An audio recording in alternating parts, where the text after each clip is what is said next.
ہم ذکر امام حسین کر رہے ہیں اور آج عاشورے کا دن ہے۔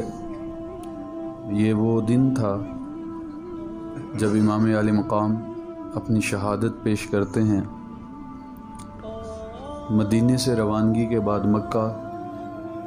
مکہ سے مسلم بن عقیل کو بھیجنا اور پھر ان کی شہادت کی خبر ملنا، یہ یقیناً صدمے کا باعث تھا، اور لوگوں نے آپ کو عرض بھی کیا تھا کہ حضور آپ نہ جائیں، لیکن اس کے باوجود امام علی مقام اپنے سفر کو بڑھاتے ہیں اور کوفہ سے 2 منزل دور، کیونکہ کوفیوں نے خط لکھے تھے کہ ہمارے پاس امام کوئی نہیں ہے تو آ کے آپ ہماری قیادت کریں، ہم آپ کے ہاتھ پہ بیعت کریں گے، ہم اپنا سب کچھ آپ پہ قربان کریں گے۔ تو کوفہ کی جانب امام کا سفر رواں دواں تھا۔ یہ اپنا قافلہ لے کے، کارواں لے کے، خانوادے کے لوگ لے کے کوفے کی جانب بڑھ رہے تھے، اور وہاں سے آپ کو 1000 کے لشکر کے ساتھ روک کر کے کربلا کے میدان میں لایا جاتا ہے۔ یہ وہ میدان تھا جس کے بارے میں بشارتیں تو پہلے والد نے، نانا نے دی تھی، اور حضور نے سلمہ کو مٹی بھی دی تھی اور فرمایا تھا کہ جب یہ خون بن جائے تو سمجھ لینا میرا حسین شہید کر دیا گیا۔ اور حضرت علی نے جنگ صفین کے بعد واپسی پلٹتے ہوئے نشان بھی لگائے تھے، اور نشان لگاتے ہوئے آپ نے فرمایا تھا یہاں پہ ان کے خیمے لگیں گے، یہاں پہ ان کو شہید کیا جائے گا، یہاں پہ ان کے گھوڑے بندھیں گے۔ تو آپ پوچھتے ہیں کہ یہ وادی کون سی وادی ہے؟ تو لوگ کہتے ہیں کہ حضرت اسے وادی کربلا کہا جاتا ہے۔ کہا بس یہی ہماری شہادت گاہ بنے گی۔ خیمے نصب کیے گئے اور رات کا وقت آیا تو آپ نے چراغ گل کر دیا۔ فرمایا جو اٹھ کے جانا چاہتا ہے وہ چلا جائے، ہم کسی سے کوئی سوال نہیں کریں گے۔ تو لوگوں نے عرض کی حضور آپ کو چھوڑ کے کہاں جائیں گے، ہمارے پاس تو اور کوئی آسرا بھی نہیں ہے۔ تو امام نے کہا کہ ان کا مطلوب میں ہوں، ان کا مقصود میں ہوں، تو میں یہاں پہ موجود ہوں، میرے ہوتے ہوئے یہ تمہارے پیچھے بھی نہیں آئیں گے۔ لیکن کسی ایک نے بھی اٹھنے کی جرت نہیں کی، سبھی بیٹھے رہے۔ پھر اذان کا وقت آیا، اذان پڑھی گئی، نماز ادا کی گئی۔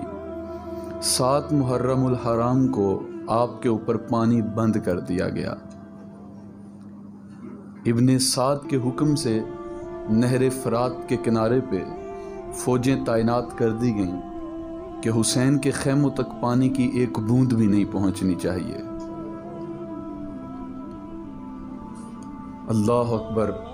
امام حسین نے اہتمام حجت پیش کی، جگہ جگہ پہ آپ نے خطبے دیے، کہا لوگوں مجھے پہچانو میں کون ہوں، اس کائنات پہ کسی نبی کا نواسہ باقی نہیں ہے، میں نواسہ رسول ہوں، اپنے ہاتھ میرے خون سے کیوں رنگتے ہو، تم مجھے پہچانو میں کون ہوں، اپنے آپ پہ آگ کو حلال کیوں کرتے ہو۔ خیمے نصب کیے گئے اور رات کا وقت آیا تو آپ نے چراغ گل کر دیا۔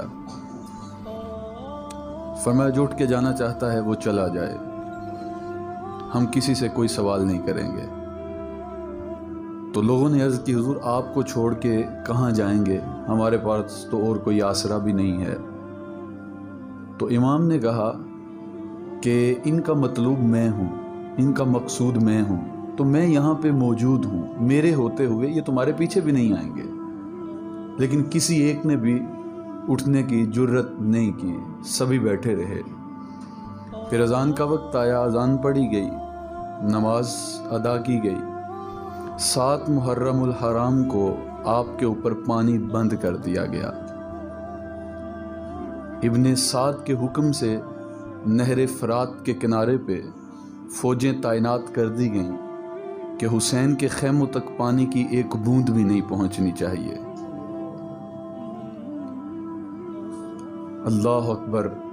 امام حسین نے اہتمام حجت پیش کی، جگہ جگہ پہ آپ نے خطبے دیے، کہا لوگوں مجھے پہچانو میں کون ہوں، اس کائنات پہ کسی نبی کا نواسہ باقی نہیں ہے، میں نواسہ رسول ہوں، اپنے ہاتھ میرے خون سے کیوں رنگتے ہو، تم مجھے پہچانو میں کون ہوں، اپنے آپ پہ آگ کو حلال کیوں کرتے ہو۔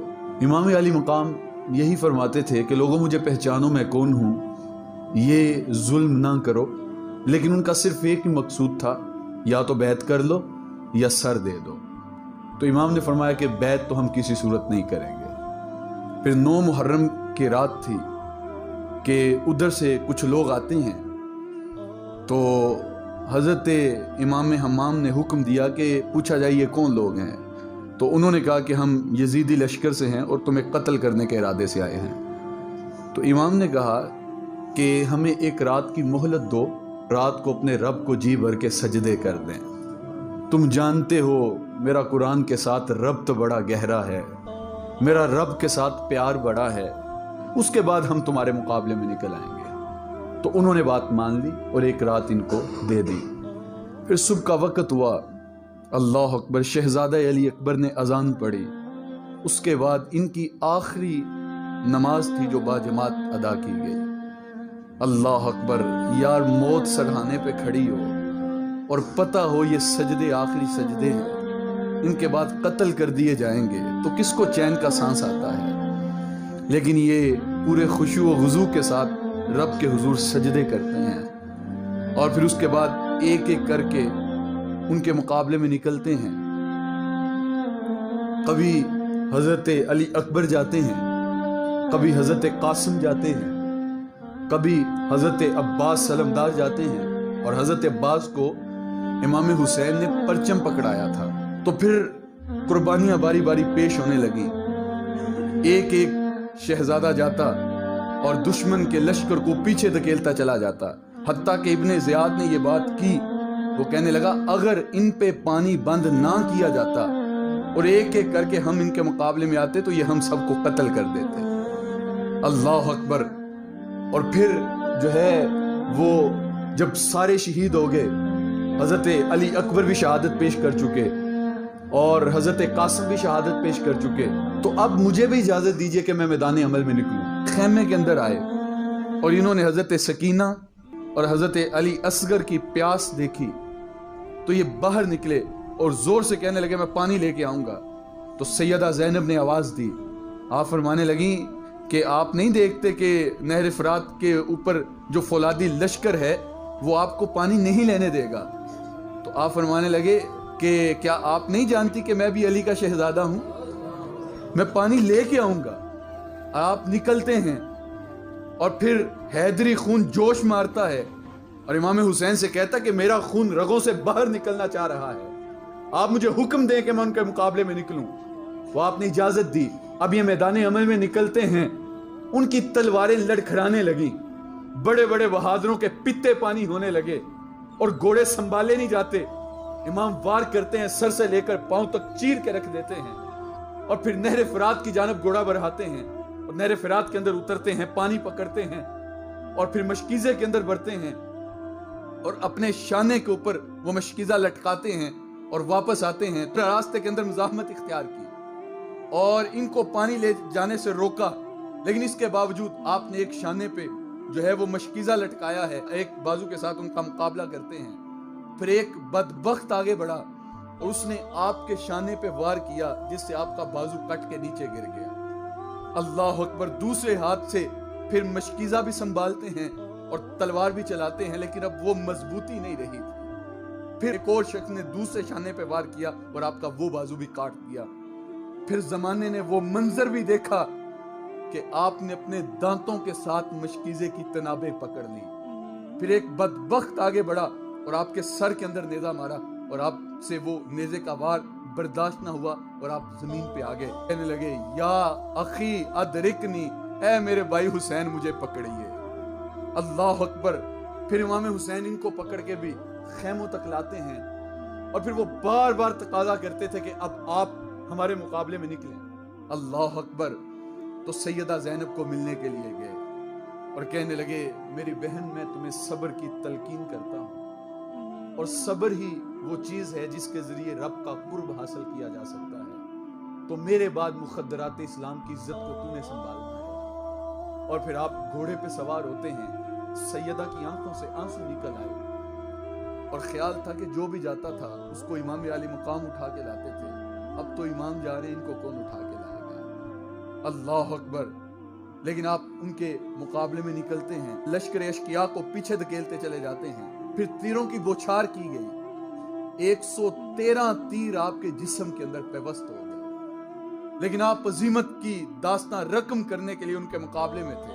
کوئی ادھر سے نیزہ چبوتا ہے، کوئی ادھر سے تلوار مارتا ہے۔ جب آپ کا پیراہن اتارا گیا، محتاط روایت کے مطابق 113 تیر آپ کے جسم میں پیوست تھے، 34 گاؤ تلواروں کے تھے، اور 33 انیاں نیزے کی آپ کے جسم کے اندر چبھی ہوئی تھی۔ اور جب آپ گھوڑے کی زین سے فرش زمین پہ آئے تو آپ کو کافی وقت لگ گیا زمین پہ آتے ہوئے، چونکہ وہ نیزے راستے کے اندر مزاحمت تھے، اور جب آپ زمین پہ آئے تو وہ نیزے اور بھی زیادہ اندر چبھ گئے، اور پھر آپ نے آخری سجدہ کیا، اللہ اکبر۔ تو امام کے جو آخری لفظ تھے وہ یہ تھے، اللہم ارزن بقضائے کا صبرن علی بلائے کا تسلیما لامرے کا سبحان ربی الاعلی۔ کہا مالک حسین سب کچھ کٹا کے تیری رضا پہ راضی ہے، تو بھی بتا حسین پہ راضی ہوا ہے کہ نہیں ہوا ہے؟ تو آواز آ رہی تھی، پیاسے پر علی شیر خدا کو ناز ہے، اس نواسے پر محمد مصطفیٰ کو ناز ہے، اوروں نے بھی سجدے کیے، اس کا عجب انداز ہے، اس نے وہ سجدہ کیا جس پہ خدا کو ناز ہے۔